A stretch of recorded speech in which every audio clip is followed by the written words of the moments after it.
Hello everyone, it is the final word. Liverpool beat Southampton by 2-1 down at St Mary's. I'm your host Paul Machin. I'm joined by Tom Dutton, by Jack Gill and by John Reid as well for this one. Let's dive straight into it then, Tom.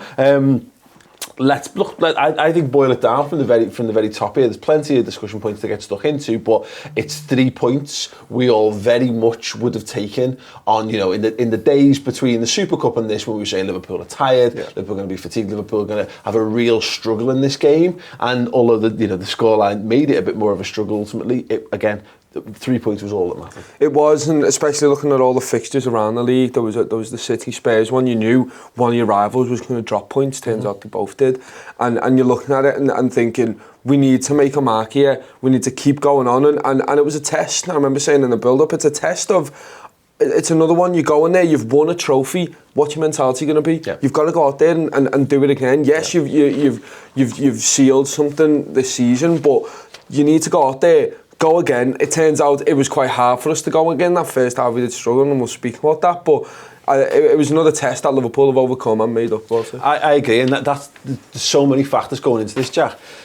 I say the fatigue, the turnaround time. I think Jurgen Klopp played it brilliantly in the pre-match press conference. Like, I'm not making any excuses about all this. I'll talk about it after the fact.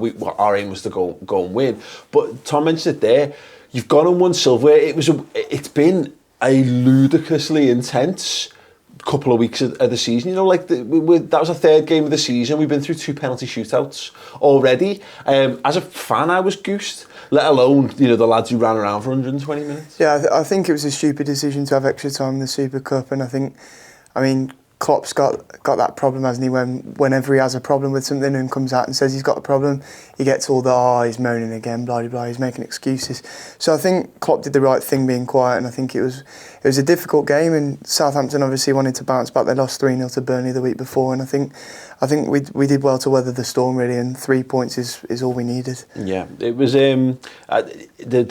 We spoke on, I think it was the Final Word show last week when we had Kieran Gethin in, John, and he's a Welsh boxing champion. He talked about that mentality of once you've won something, there's a temptation to be like, sit back and admire it. Whereas that was the thing that would have been.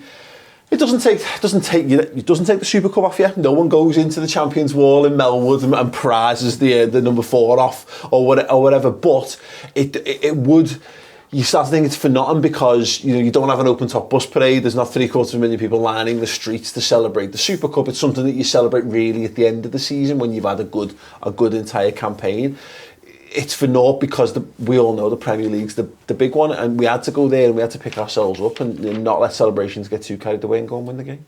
We do, and I think this team's in a weird position because I think you look at, or certainly you hear old fellas going about how hard it is to win leagues. The fellas who were going a match when we last won the title and stuff, and I think you forget that this is the hardest thing that any team's ever had to do, because no team's ever had to literally win every game to win the league, and that's unfortunately for us doing it, that's the era of football we're in, where we've got a team like City, who are constantly just winning games and stuff and rolling teams over. But it's hard to, I think, for all the reasons I think everyone knows, the summer we've had, the pre-season, all the international tournaments and stuff, to just keep putting minutes into people's legs and stuff. And we've got that weird pseudo derby thing with Southampton as well, because of the players and stuff we bought off them. Oh God, Southampton fans hate Liverpool. I've mentioned this in the past. I'm going to a family wedding in a week or so's time, and the husband of my sister-in-law, his mum and dad are rabid Southampton fans, and at the engagement party they accused Liverpool of raping them. Oh, nice. Yeah. That's not what rape is, by the way. I love all that. That's prostitution. I love all that, because me and Ross were there, and they were booing Van Dijk every single time. We were like, sorry, best centre-back in the world. So we just started singing. Lallana would have been on there. We would have sang a song for Lallana. That's the worst. That's the thing, Lallana, Lovren. What would your Lallana song have been? Just go to Lallana. Yeah, probably. We would have made one up on the spot. But I think that's something that I want to speak about. It is the away atmosphere. First away season, or first away game of the season, And you look at Anfield and just... Hang on, I've just been to Turkey, and I've been to... Premier League away. First home away. In terms of Anfield and welcoming them back there, it's all the away lads who go there every single week in, week out, and it didn't stop. It was great. I mean, obviously once they scored, we had a little lull as Southampton was surrounding us on both sides and they gave us a cheer, but it was just nice to get that back. Really nice to get that back, and all the Southampton fans were having fights in the stands, which you couldn't see on telly, but it was great. We were like, but it was just a joyous atmosphere, and one I think everyone can take heart from that and go, right, there's your home win, there's your away win in the Premier League. Yep. We know we can do it now. Carry on. I think one thing you forget, just especially with it still being the start of the season, is I think like over the summer we're all in each other's heads, aren't we? And you know, Champions League aside and stuff, which was brilliant, and most of us were delirious for 6 weeks. Like you're all in each other's heads, and you forget that, like, you know, we haven't signed a player, all this stuff going on, and you're like, these lads are actually really good at football. Like, you forget that we're actually an elite football team, and like getting to see, you know, like we've obviously got a few issues which I'm sure we'll come on to in terms of things at the minute, still working out the defence certainly, but like seeing them, you know, in the flesh, you forget how good they are and stuff, and like these are the type of performances where you think, oh yeah, you know, because these are the type of performances that historically for us have been the difference between us being top 4, maybe top 6, to being up at the far end of the table. Well, let's talk about it, because we made changes to the team, John, and let's look at it in terms of the midfield first and foremost. I'm not sure that midfield's played together since probably like City in the Champions League quarter-finals season before last. You know, Oxlade-Chamberlain got injured against Roma in the next. I mean, he might have played the next game or whatever, but you know, Gini Holden, Ox back in there, back in midfield, which is great to see. You know, we were forced to make changes there, and I like the attitude to those changes. Was the midfield, you've got no choice, because Fabinho and Henderson have played 120 mins and done the pens as well. So you need to keep them fresh. We've got the options to bring in there, certainly. I like, well, let's talk about Ox next, but I like that the front three, he just went, right lads, you're all in this together. No one's more important than anyone else. You're all going to take another spin and you're all going to go again. We'll pick back up on that again, but let's talk Oxlade-Chamberlain first. I thought, not a brilliant performance, but I thought a very encouraging one. It was, yeah, and I think it helped as well, especially with Milner, with the injury and stuff, that like I'd seen bits from the manager in the week where he said like he felt a bit mean on him in the Super Cup, kind of putting him where he put him and stuff, kind of like slightly out there and out wide and stuff. But I thought he had a good game, and you know, you've got to temper everything. I think with the fact that he's still coming back from a really, really long layoff and stuff, and I think he said himself he hasn't played competitive football for like 16 months or something stupid or something mad. And it was just nice to see him finding his way. You know, he didn't sustain it for the 90 minutes, but he was showing the flashes of what we all know he can do and what we've missed, that kind of like player between the lines who kind of links play, and it can be quite cute with the ball, and it makes me, you know, I've had a bit of fun this summer on Twitter having a go at people who keep saying we should have signed Coutinho back, but it's nice seeing that we've got a player within the squad who can do that, because I think even though you've got someone like Lallana who's, you know, seems almost absent from the squad most weeks now, like having someone like Chamberlain who can do that, and I can run as well. You know, Lallana's biggest thing I think has always been his lack of pace, so having someone like Chamberlain back in and around the squad and thinking, that's a different option, that's something that we can do that we haven't had for most of 18 months. It's Jack, he was in and out of the game. I think it's fair, there's times, there's spells where he disappears, but it's hard for us to wrap our heads around this sometimes, because he was out for a year, he missed an entire year's football, and I think our base logic is we see a lad in training, we see him in pre-season, and we presume, okay, there you go, he's just back, but he's not the level of intensity that's required. You know, you see, that's why footballers come into the Premier League from all different kind of situations and backgrounds, different leagues, different ages and what have you. And most of the players that come into the Premier League don't succeed in the Premier League, or at least not to the true elite level. So that's why I use the word encouraging, because I think he came in and he found his footing really well. Yeah, I think most people were shocked when we first signed Chamberlain. Obviously, the price tag at first, and we actually signed him. I think everyone was quite shocked to see him join Liverpool. And I think when he first came in, he played really well for us. And obviously, he had the long layoff. And last season, he seemed to be that sort of player that we were missing. That eight who can create, who can score. And I think it will take time with him. He has had a long layoff, and it will take him time to get back. But I do think it was really encouraging to see him back. I think playing in the Super Cup, obviously not in his position, people started to wonder whether. Well, Klopp mentioned in the pre for Southampton that like 45 minutes. Look, it wasn't a great performance, but it was it was minutes in his legs. And in some regards, I would, because he could have played Shaqiri, you know, and he could have switched things around. Shaqiri would have been a more natural fit. He's played far more and more successfully in the front three.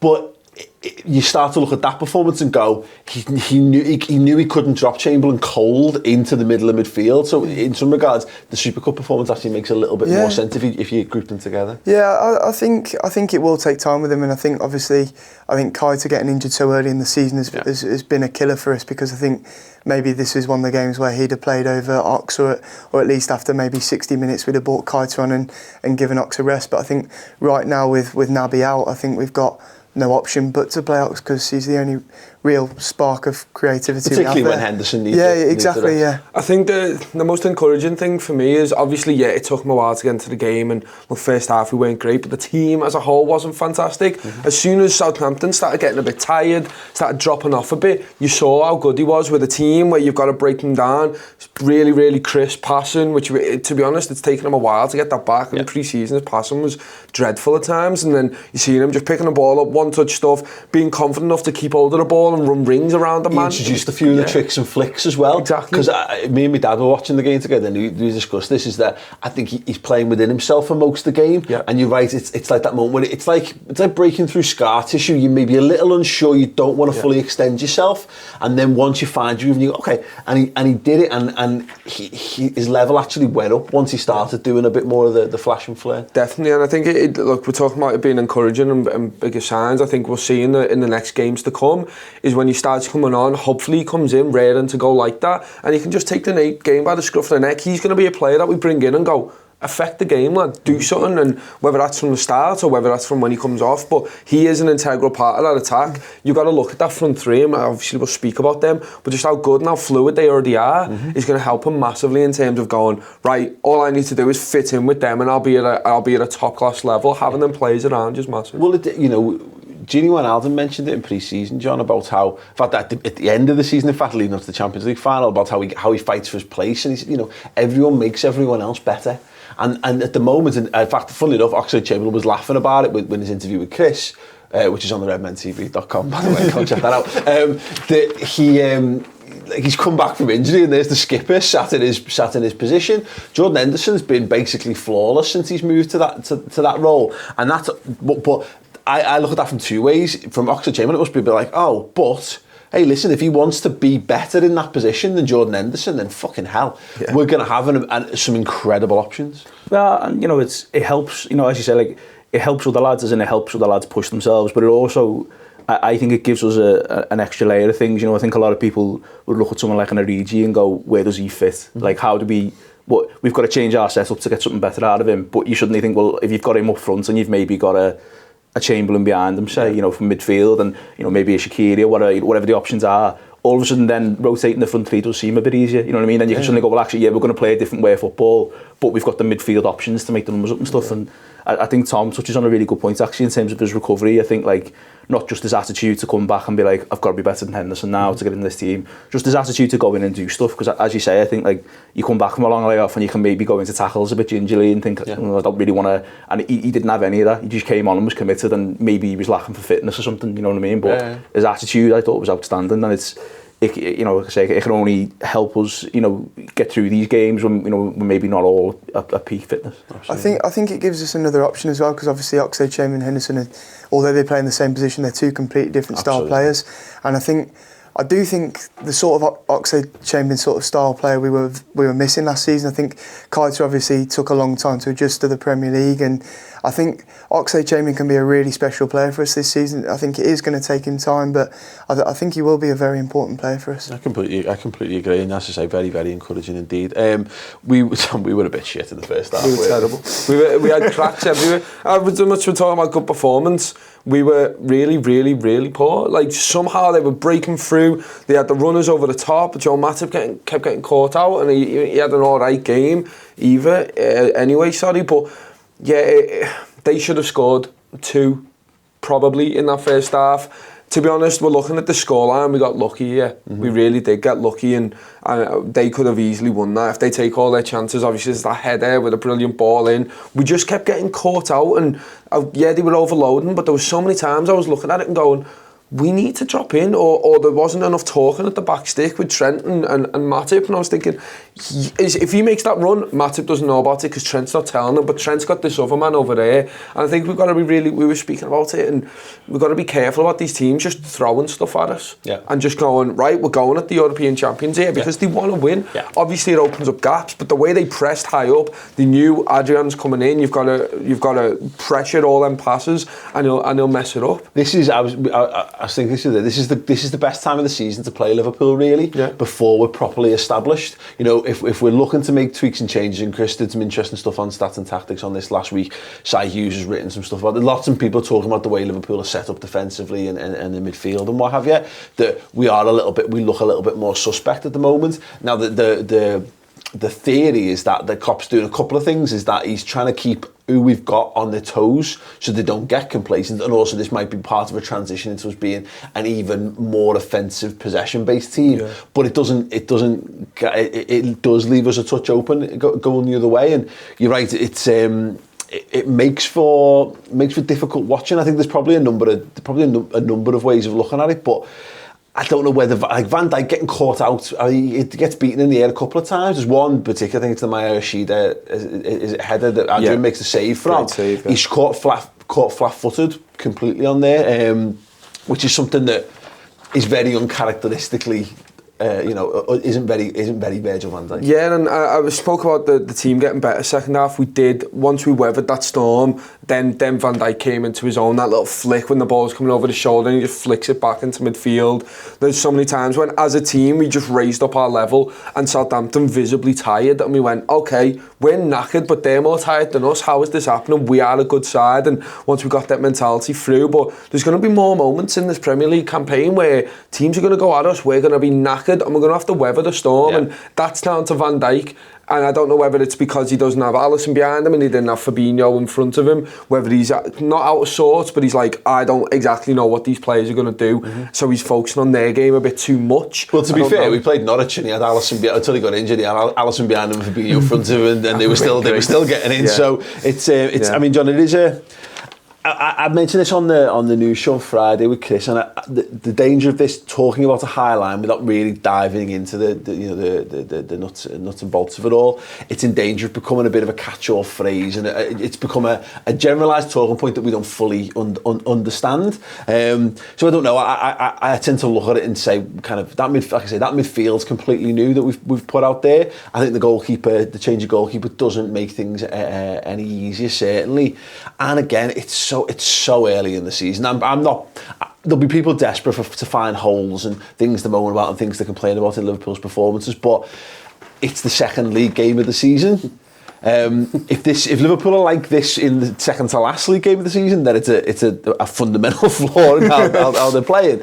But at the minute, I would look at it and go, there's plenty of little bits and pieces that can be tweaked about the performance. Yeah, definitely. I mean, it wasn't a 10 out of 10 performance. I don't think anyone was asking for that, really, and I think, credit where credit's due, we've got to say Southampton were really good, you know what I mean, and we can almost be guilty, I think, of expecting us, expecting us to just be the best team in the world now because we've won the European Cup, and we forget that season starts slowly, you know what I mean, even last season, we were winning games quite comfortably, but it was... People forget, I've seen a few people saying this actually, of last season, blah, blah, blah.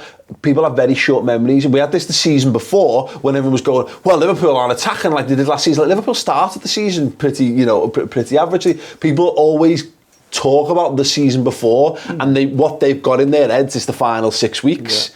They forget that we weren't blowing teams away this time. We started strong against West Ham, and then we ground out results and drew a few and had some dodgy defensive moments, etc., etc. Yeah, and you forget exactly that. We weren't swashbuckling. The kind of buzz around the team at the time back then was the fact that we had Joe Gomez and Van Dijk at the back, and then we were like, Christ, these are brilliant.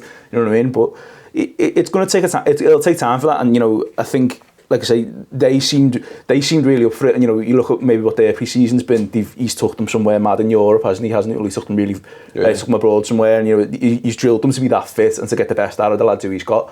We were operating, I think, on muscle memory, but again, that shows you, as Tom says, like as we grew into the game, that shows you that that's all still there. And you know, Klopp's not had the time with these lads to be on the training pitch. You know, as a whole unit, as a 25-man squad, to go through all these things. So we're going to have performances like this, and it's almost where, you know, we need as a fan base to kind of get the team through it, because they're got the, you know, now the Super Cup's out the way, and you know, kind of like, you know, the summer and stuff's done. Like we can just bed into the season now, from now till Christmas essentially. You know, there's not many extra games really compared to last season, other than the Club When World you get Cup. into a natural rhythm, and to be fair, we're about to enter the first time, probably with the exception of like the week leading up to the first game.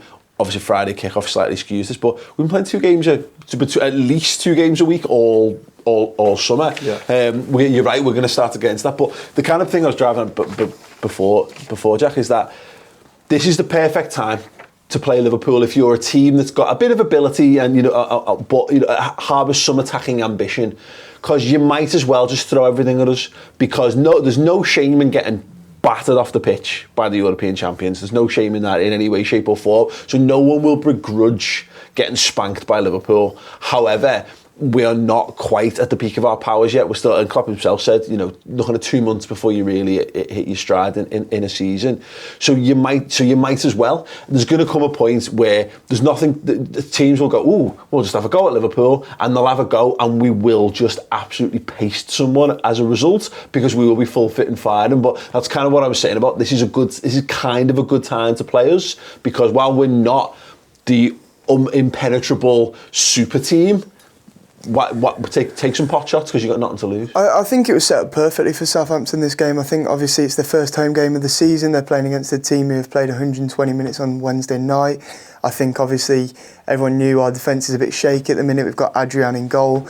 I think obviously Fabinho was never going to play after his cramp at the end of the Super Cup, and I think for them it was set up perfectly for them to react to the 3-0 defeat to Burnley, and I think they did exactly that. I think they played really well. I was a bit naive in the week. I wanted us to rest players for Arsenal, but I think looking into it, Klopp did very well to pick one of our strongest teams, because I think we had to really looking at what happened. And to be fair, a week between games for a Jurgen Klopp Liverpool side is basically a holiday. Like, you mean, that's almost ideal. Let's talk about the front three, Tom, because like I said earlier, I thought it was a really intelligent decision from Klopp. I think it showed how much this game mattered. Yeah. That he just went to the lads, thanks very much for all your hard work in midweek. Congratulations on winning the game. You're all playing again, because you're all in this together. Everyone's a bit sore, everyone's a bit tired, but go out there and go and put this game to bed. And you know, it did take a little while to get going, but like Sadio Mane, the second he bangs that one in, you realise that's the difference. We don't need to be the best Liverpool when you've got those 3 lads on the pitch. You're looking at it, and he speak about it in commentary. I watched it back, and he went, that's the difference in quality. That one little move by Sadio Mane, that's why he's moved from Southampton to Liverpool, because that's what you've got to be at this club. And I think Klopp's just looked at this front three and gone, look, yes, we are tired, we've got a week after this, you can have your break, you know what I mean? I'd take it, and that's fine, but when them front three players are playing like that, obviously it takes a while, but there's some of the touches, some of the flicks, some of the movements, and it is Sadio Mane just played everyone off the park. I know Bobby Firmino had some great moments as well, but Sadio Mane sets up that Bobby Firmino one. Yeah. Sadio Mane sets up the Robbo one when he comes down the wing and plays that, and it's all top class. Yeah. We're looking at Sadio Mane and his progression through being this amazing player. We bring him in, he's Liverpool's main man, then he gets shafted to the side because Salah comes in. Then everyone realises that Bobby Firmino is the thing that makes everything tick. And then Sadio Mane is on the wayside and he's going, no, look at me. Yeah. Look at what I can do on a football pitch. I can ping one in far corner like Mo Salah. I can be this intricate passer like Bobby Firmino. And I can always go down the wing and beat a man. I have everything that you need in an attacking player. He's amazing. We've gone through this season, like Community Shield. I know he missed a bag full of chances, but Salah was brilliant in the Community Shield. He was just he was constantly in, causing a threat. And then it's like, well, Salah's our best player. And then the Super Cup, Firmino comes on at half time and he changes the game. You're like, no, well, come on, Bobby Firmino's our best player. Yeah. And then Southampton, you're right, Sadio Mane's at the heart of all the best stuff that we do. And you're like, might be Sadio Mane's our best player, and there's not many football clubs, I think, in the world who have that debate. I mean, you look at Manchester City, it's Kevin De Bruyne. Now, and there'll be games where you can go, okay, Sterling or Aguero, but really, De Bruyne is there, isn't he? Whereas for them, if I say it's the old wrestling, as if the left one don't get you, then the right one will, or the guy through the middle as well. And then, you know, with the potential from someone like Oxlade-Chamberlain or Keita potentially to break out from midfield as well. The way he strikes that ball, it looks like he just smacks it, like, you know, like he just, like a bit like the Mo Salah Chelsea goal. You watch it back, doesn't bend it. He bends it, like he hits it as hard as you can possibly hit a football, but with curl at the same time.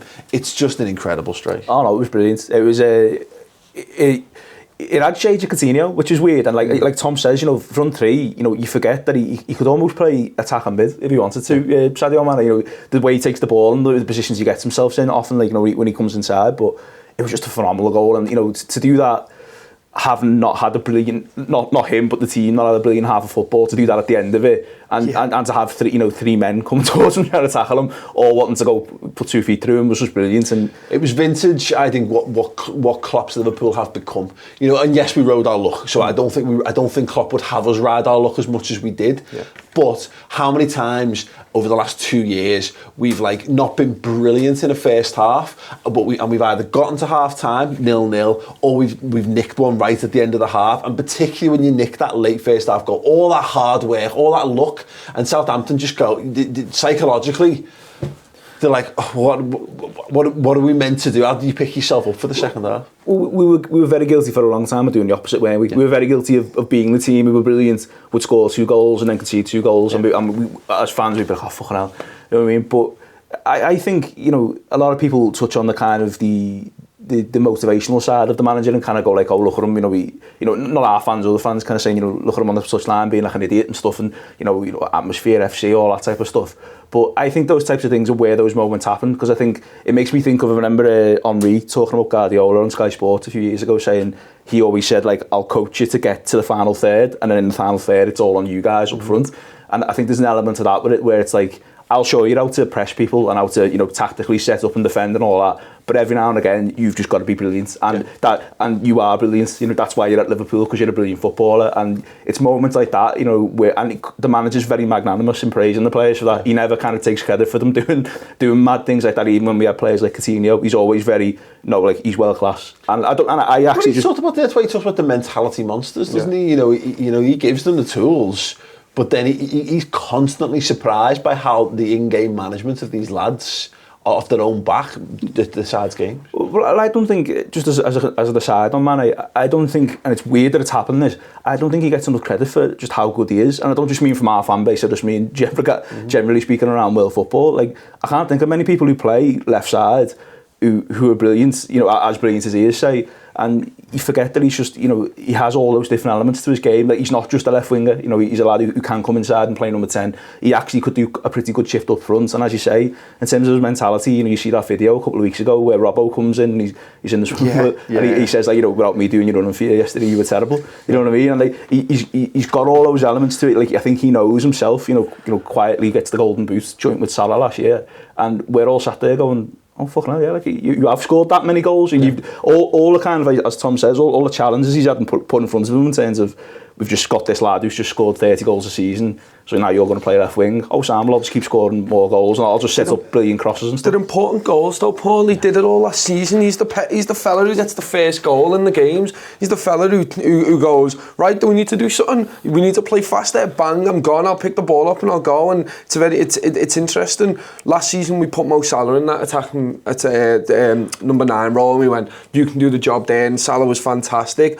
But then we've played Mane there, and he's been just as good at picking the ball up and freeing up all these different players. And I can't wait to see his progression, because he's still got more to come. That's the thing. That's the thing for me, is that I call him world class, and I think he is. But I think he's missing 2 months of the season. Like, you know, it's cumulatively, sometimes it's a longer spell, sometimes it's a few games, like mid-season, where he has a bit of a lull. And I remember saying this about Phil Coutinho, that the season he left us was the first season he was on to do a full season at that level for us. And I think you've got to do it for a full season to be truly, truly world class. I think Mane's got all of the attributes, and at the peak of his powers, he's unplayable, which makes him, for me, he's absolutely world class. But the last lingering doubt is, if he just does a full season like this, I think he'll score 30 goals in all competitions, easy. Yeah. You know, I think you know, because he's well on the way already, having missed the start of the season.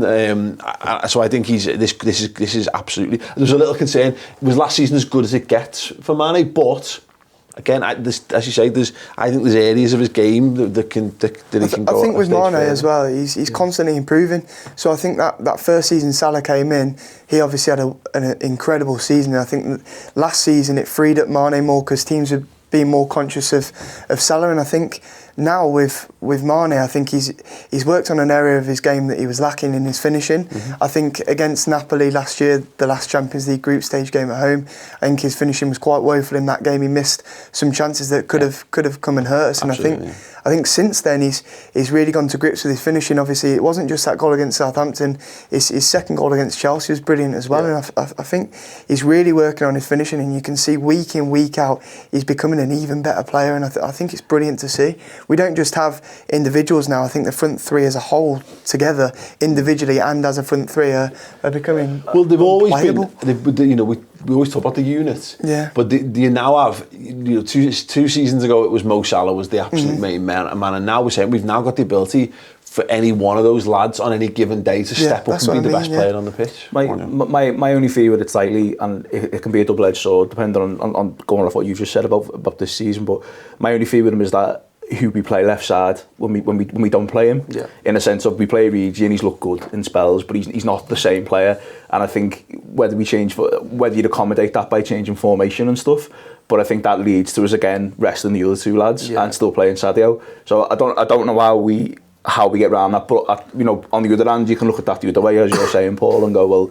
all right, well, maybe he plays up front number 9 because he can hold the ball up brilliantly. And that leads to him getting 30 goals a season and means that Firmino and Salah are fresh for other games. I don't know. Yeah, it's interesting. Just quickly, just to refresh it, you know, at Liverpool, 13 goals in all comps in his first season, 20 in all comps in his second, 10 and 10 in the Premier League and the Champions League that season, and 26 in all last season, 22 and 4 in the Champions League. All without pens as well. Yeah, exactly. And also take nothing away from Firmino, but his assist record's brilliant. Yeah.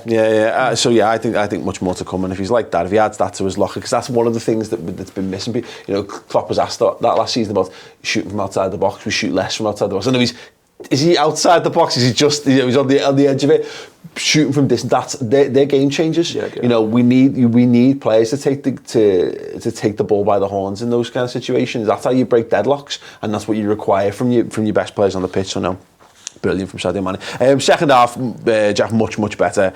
Bobby Firmino in particular came alive. I'm so glad that the chance that he misses, that's the one that's set up by Mane, I'm glad that doesn't come back to haunt us, because he should finish it. But again, he then goes on, and actually think the one that he does score is actually a much more difficult goal to score ultimately. I think under Klopp, it's known that Firmino is the system for us, and I personally think the lack of pre-season for him and playing in the Copa America has helped him.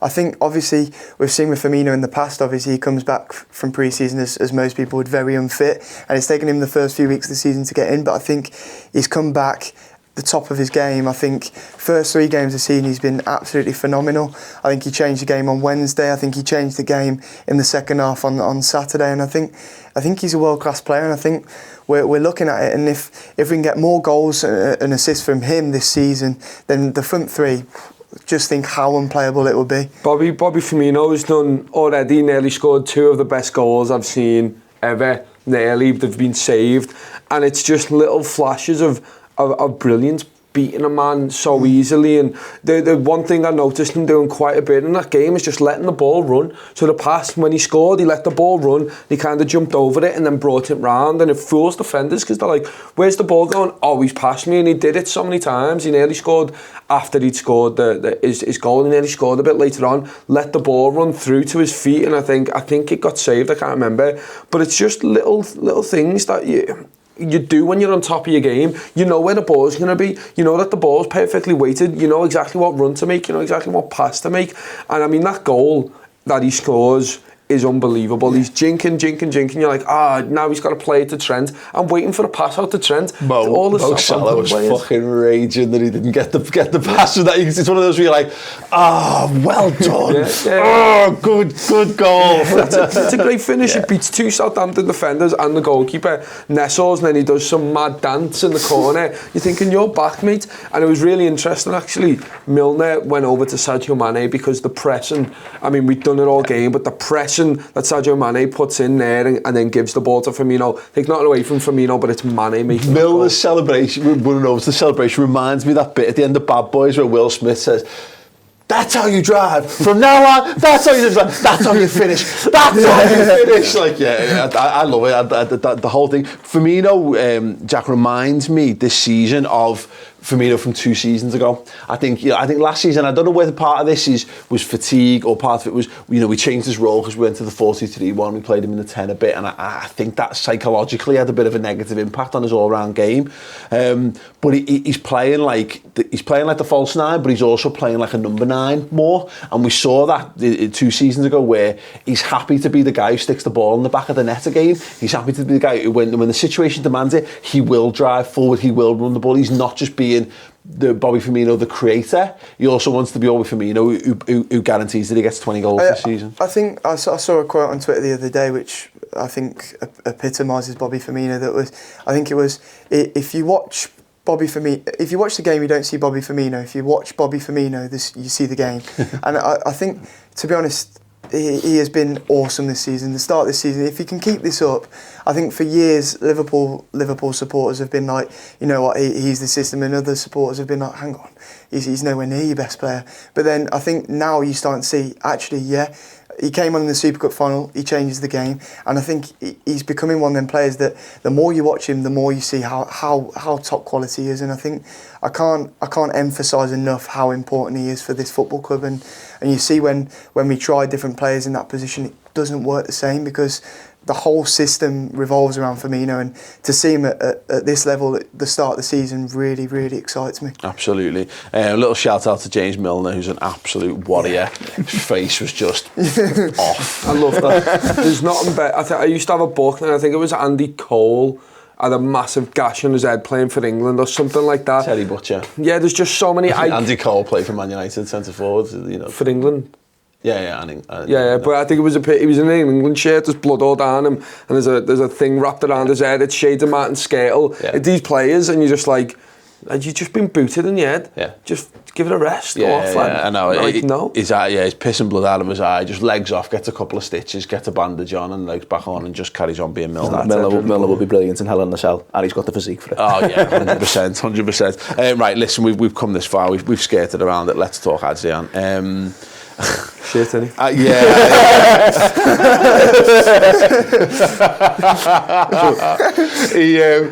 very much went in the space of like 3 days from being like, oh wow, what a game. Look, Adrian is just fine, isn't he? And I've seen people saying, well, Alisson made a mistake against Leicester last season. It's like, Adrian is fine. He's an absolutely fine backup goalkeeper. He's a good shot stopper, and look, it shouldn't be underestimated. Just like the Super Cup, that both with him and without him, like we'd have lost that game, and also, he almost lost us and won us the game in the same breath. Because there's moments in the Super Cup where I thought he was just a bit fucking dodgy. Now, I'm not here to dig him out because he's been at the club for about 10 days and all of a sudden he's been thrown in completely into the deep end, and I think largely he's handled it.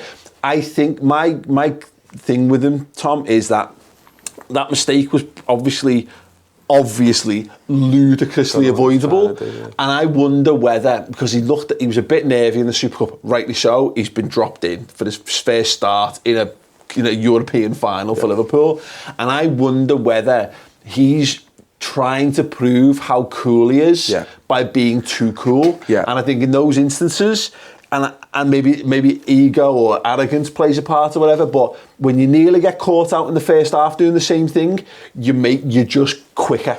Yeah. And the ball's just got to go out wide. It's got to go over to Trent. It's got to go to whatever. It's just got to not be kicked directly at Danny Ings. At Danny Ings, exactly. I think it's just him trying to get used to the system. Alisson is perfectly suited to what we do. Ederson's perfectly suited to that. Pepe Reina, to an extent, was probably perfectly suited to that. Adrian, not so much. And when he gets the ball to feet, for that goal, you see he's either looking at Gini and he's looking at Fabinho, and they're both pointing at one at my feet.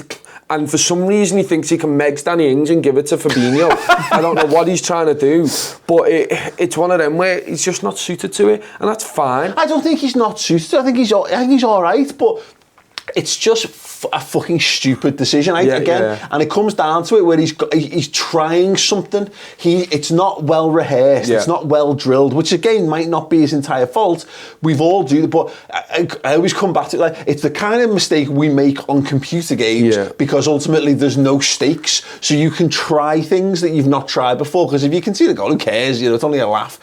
It's a competitive game of football, and it very nearly turns the tables on us in that game. Yeah. And all he's got to do, it's fucking obvious. The ball is out to the right. You just open your body up and you move the ball on, and there's no issues. But he holds on to it, and I just think whether he's trying to prove himself more confident, or whether he thinks he's better than he is. It's a choice of an idiot He'll to try and pass that. it through Danny Ings. Like he will definitely learn from that, and I think the players will have come off at the end of the game and gone, "You've made us work so much harder in that last 15 minutes spell because of that." I mean, Jack, he kind of smiles like, and then that smile disappears very quickly because he sees the reaction, and his teammates do not find that funny in any way, shape or form. We were comfortable. We were 2-0 up. We were looking a lot better in the second half, and we'd had our shaky moments during the game. Adrian himself had shaky moments that he got away with, but he'd also saved us from the corner with Yoshida where Van Dijk's been caught napping, and I think it's a case of him being on the lager since Wednesday. To be honest with you, I think he wasn't expecting to play. Of course, I think he's just been caught napping. I mean, we could make a defensive case there that if his ankle's still not right, maybe he's been told, maybe he can't be. I don't know. I mean, the simple point is, whether he's slowed, his reactions are slowed because of padding and painkillers or whatever. We don't know, and we'll never know. Is that down to the defenders then? If we know, okay, we need to spread faster and we need to make ourselves ready for the pass. He just needs to kick the ball to fucking Trent. It's a fucking ridiculously stupid. I was waiting for Mignolet's heel turn on Twitter. The Masters are off. Fucking not easy, is it? I think it could be the making of them, to be honest. I agree with you that it's a bad mistake, but I think again you forget that we've had a whole season of watching quite possibly the best goalkeeper in the world, one of top 3 certainly, do that, and it's a unique position, it's a unique we ask of our goalies. We need to be good with the feet and stuff, and I actually think he is all right with his feet. I don't, he's not world class, but I think he's decent. But as you say, I think it then the fact that he's done that and fucked up makes his job easier. Now he can just go, all right, whenever I get this, I'll just boot it out. Yeah. You know what I mean? And it becomes... You always see it. You see it in every level of footy. When you're trying to prove how good you are, often you just play the game too slowly, because really you just keep 5 aside, 7 aside, even 11 aside. You should just be moving the ball, doing the simple things. Whereas if you want to try and show how good you are, you actually kind of want the ball at your feet. You want all the eyes to be on you to show you do this. And that's my sneaking suspicion is that he's just trying to show how well he fits in a bit too much, whereas the situations where again just don't, and I think that you're right. I think that'll come. And if he'd been there for pre-season, I think he probably just knows. It's Klopp is so regimented in how the defence does things in situations that you do. It's blindingly obvious to us because we've just watched Alisson for the season, and prior to that I've watched even Mignolet or Karius would have made hopefully largely sometimes occasionally those decisions better. Wouldn't have kicked it out for a corner. Yeah, I know. Just let it run. I think John's right though in terms of it'll be the making of him, and because I mean people are saying, oh, you can't equate it to Alisson's mistake because he'll do Alisson was so much better, but you've got to sit there and go, all right, now Alisson knew then what his limit was, and he stopped doing it. He stopped fucking about until he got his confidence, and then he did it. And but it was interesting the shift in in everyone's thought process when Alisson had the ball after that, though. In terms of where I was stood, everyone there was just nervy. It took me back to Mignolet. But everyone was just nervy when Adrian had the ball, and it took me back to Mignolet and the way that everyone would be like, get rid. And just before the end of the game, I was like, get rid, and hopefully that doesn't creep in, because we give Alisson a pass. Why can't we give Adrian a pass?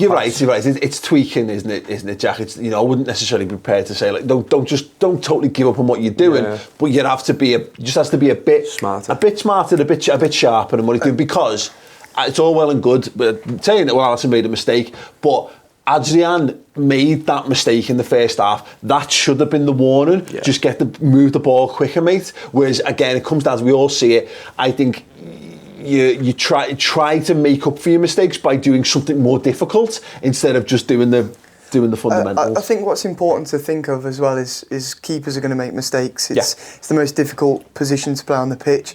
I think obviously the problem with Karius and Mignolet was it wasn't just the odd mistake, it happened again and again and again, and I think... And they were also our first choice goalkeepers. Exactly, and I think to turn around to Adrian now and rule him out is completely ridiculous, because I think he's had his one mistake like Alisson had last year, and Adrian is nowhere near Alisson's level. Let's be very clear on that. But I think with Adrian, it's, look, mate, you've had one mistake. You can't afford to keep making them at Liverpool. Do the simple things right. Don't bother with the complicated stuff, and you'll be liked here. And that's all he needs to do. He needs to take that mistake and move on from it. Absolutely, I completely agree on that. Go on, Johnny. I was going to say the pre-season thing as well. Is I think again you've got to put both of those mistakes, as in Alisson at Leicester and stuff, in context. He's just played the season for Roma, where the pace is much slower. Behind, and all of a sudden it's like, oh shit, I'm in the Prem. I can't just play football. I have to, boot it long. So that's why goalies in the Prem do that. Same for Adrian. Playing a season behind, West Ham centre halves. I'm again taking nothing away from West Ham, but they don't defend like we do, but they also don't have centre backs who play football like we do. They're not. At times we just play with Van Dijk at the back. You know what I mean? And you're happy to give him the ball, and you're basically just the sweeper in case he misses it or needs an option to get rid of it. And he won't be used to that, as you say, to come in and literally have been at the club 10 days when they've had Andy Lonergan playing goal for half a pre-season. It's a completely different thing, and I agree with you in as much as saying it's his mistake. It's not. I don't think it's the centre halves. But I also think, as well, as we've had so much change in that back line and the goalie over the last 5 weeks, that there's nothing for us as fans to be gained from writing him off, because he's going to have to be the goalie for the next few weeks, and hopefully we've just got to trust that he will sharpen up. The tough thing, sorry John, just to move it on, because I think the tough thing is the impact that has on the game, because there's no need for that game to end as nervy as it does, and that's what it does, and I think that's why it's something he's going to have to improve, and he's going to have to deal with, because the weight of expectations at Liverpool is bigger than anything he will have experienced in his life, because we go from watching it on the telly, the camera's cut to Ralph Hasenhüttl 2-0, and his head's in his hands. He's like, well, my game plan's gone, the game's gone, 2-0, it's dead and buried. It's far more likely to be 3-4 than it is to be any other reverse scoreline. But it opens the door to Southampton, and Danny Ings is an inspired substitution. Then he adds lots of pace and determination. He has that shot that just goes over the bar, and he misses an absolute sitter from a yard out. And this is why we're lucky. I'm still speechless from that chance. I don't think I've spoken since it. Genuinely, I sat down with my head in my hands, because you sat there and you're going, we're being comfortable, we're watching Liverpool play fantastic football, the attack's free scoring, we're not free scoring, but we're just creating chances for fun, midfield starting to come into it, Alex Oxlade-Chamberlain's getting his feet on the ball and running and blah blah blah, and then that happens, and then suddenly the crowd's up, we're quiet in the ground, Southampton are going for it, believing they've got it, and they're playing with the same game plan they had in the first 15, and just throwing men at it, going. Danny Ings should put that away. I've got a sneaking suspicion he misses it just to, just to be like, doesn't he Nacho from last season? Just to be in the Liverpool Masters team in 10 years' time. And just purely because later on, after that, he just didn't even press anymore. He was just strolling around the pitch, and I was like, go ahead, Danny, you know what's up. You've been gifted one. It was kind of like... who scored for us? Yeah, and he's just like, I don't want to put this in. Danny Ings didn't want to put that in. Danny Ings wants us to win the league. And it is one of them where it was senseless running. ended Everyone will up be knackered. It from that ended as up well. being, it takes the shine off it. You know, the talking point is like, God, we've got away with one, rather than Liverpool ground out a really good. It changes the conversation a little bit, because it's mad, because obviously the game ends and, you know, Klopp's now the fastest ever Liverpool manager to 300 points, which is a phenomenal record when you think about it. When you consider that they're only a year or two removed from people doing like the comparisons with Brendan Rodgers and their win percentages and all this kind of stuff. And, oh, is he any better than Brendan Rodgers? Yes, conclusively, miles better than Brendan Rodgers. But apparently, Dan Kennett took to Twitter, our good friend and football statistical analyst, that's the most XG Liverpool have conceded in a game since we lost 4-1 to Spurs in 2017, which is largely credited as being John, the turning point under Jurgen Klopp in terms of how Liverpool defend as a unit, etc., etc. That is, you know, we talked about it, and Dan himself mentions it. We've been lucky, I think, at times this season. We have ridden our luck. Great. I'm all for Liverpool riding the luck, but obviously the point I think Dan's making in that is that you can ride your luck to a point, and you need to be able to ride your luck in a good season. But this is probably from now on, Liverpool do need to tighten up, sharpen up, you know, take that luck and then start to put some real work behind it. We do, and you were saying before about them playing the front three again after midweek.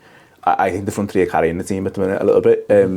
You know, as we kind of said, you know, Firmino and Salah, and you know, they all look really bright after the summer they've had and stuff, and you know, they've clearly all had different summers, but we need to do some work, I think, on the midfield. For me, a lot of people have focused on the high line and stuff, and for me, you know, there's loads of things you can go into with that, and you say, you know, this, that and the other, you know, VAR, offside trap, all that things, but I look at the midfield and just think we need to somehow address some issues around that, and it's difficult because, you know, there's so many arguments around the things like around Henderson and you know the lads who play there and stuff, and you know, we had the whole Brexit midfield thing last year and stuff, which actually worked in our favour weirdly, but I just think it's a legs thing at the minute. I mean, you look at Fabinho with cramp, and he's never struck me as a player who, having watched him at Liverpool, can do a full 90 of running, if you know what I mean. He's not that type of player, but we need to, I think, look at that and maybe look at just getting lads in who can run.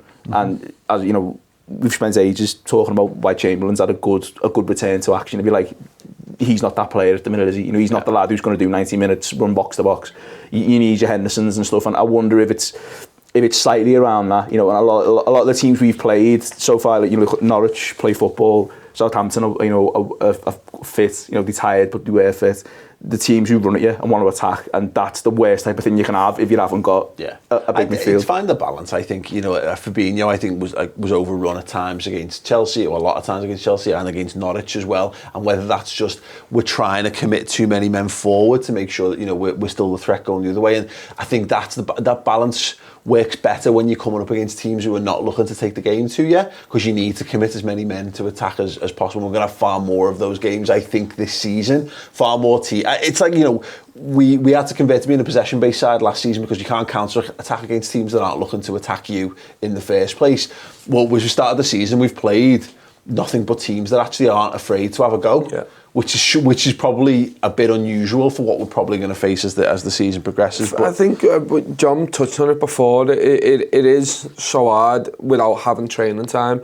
But Jurgen Klopp will have said to these, look, we get through this, push, get your result, and then you've got a week off every single game now for, like, is it 3 games in a row, I think, maybe, or I know it's definitely 2 games in a row. You've got a week in between. Have that push, and I wouldn't be surprised if against Arsenal he plays at full strength. Well, he's got to. 100%. But again, week after that, full strength. Week after that, full strength, because you're going through now and you go, right, you've pushed, your legs are knackered. We'll have a little bit of a recuperation leading up into Arsenal. It's not going to be that tough for a good few weeks. Yeah. So we'll have our recuperation. Klopp can now get them on the training pitch and go, you fucked up there, because you're not had the chance to. You fucked up there. Let's make sure we rectify it. The one thing that I'm really happy about that happens throughout all these games, and you spoke about muscle memory before, John, it's the offside trap. we've got that down to an absolute T. Even with changing your back line and your centre halves and what have you, our back line is spot on every set piece. It's spot on, and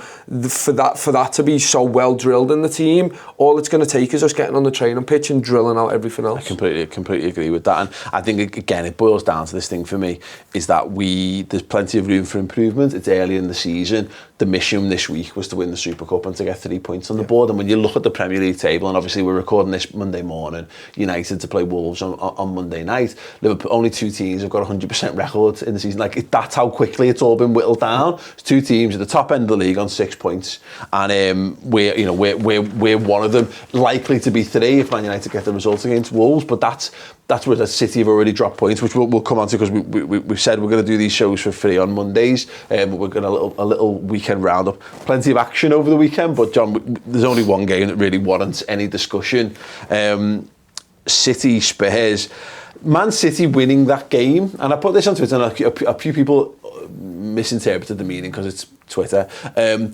Man City winning that game with a late goal was the most inevitable thing ever. Yeah. And if anyone watched that game, Spurs were, well, I don't know if Spurs were terrible, but Man City were unreal. They absolutely battered Spurs, particularly the second half. They couldn't get anywhere near them. They got the goal from the corner, and are they going to kick on? No. City just continue to batter them. Them scoring a late winner was exactly what was going to happen in that game, and I without getting drawn into the VAR debate, I'm entitled to enjoy that because I see City as our biggest rivals, and if they're going to drop points for VAR, I'm sure Liverpool will drop points because of it later on in the season. But this weekend, I'm absolutely fucking buzzing off my tits with that. Yeah, and so we should be. He made some brilliant points last night. I was watching Danny Murphy on Match of the Day. He makes brilliant points about it, ruining the entertainment value. I've had a fucking brilliant weekend. Yeah. Honestly, I was absolutely laughing my tits off yesterday at that and just enjoying it because it shows you that it doesn't all account for everything, does it? All the money side of it, everything they've got, the fact they've got the best manager, the best players, fucking doesn't matter, lads. If it's 3 millimetres offside, it's fucking, if it's handball or whatever, that's what it is. And great. Because that's a leveller, and again it comes back to it it's black and white now. That's the rule. If it's a handball, it's a handball, and people have lost themselves and in the whole thing of the spirit of the game and stuff. I get all that, and I agree with a lot of it. But the point is at the minute that's the rule. So the rule's fucking stupid. Yeah. But the thing is, you say it's gonna bite us on the arse. City will get away with things because of that as well. But it comes down to, and I put the tweet out. The problem at the moment is you're gonna, and apparently someone, I don't know if it was Jamie. Apparently someone told me Jamie Redden said this, it'll balance itself out over the course of the season. That's not the point of VAR. The point of VAR is that you're not meant to have it it was meant to be an end to this. Oh, don't worry about it. It'll all level itself out.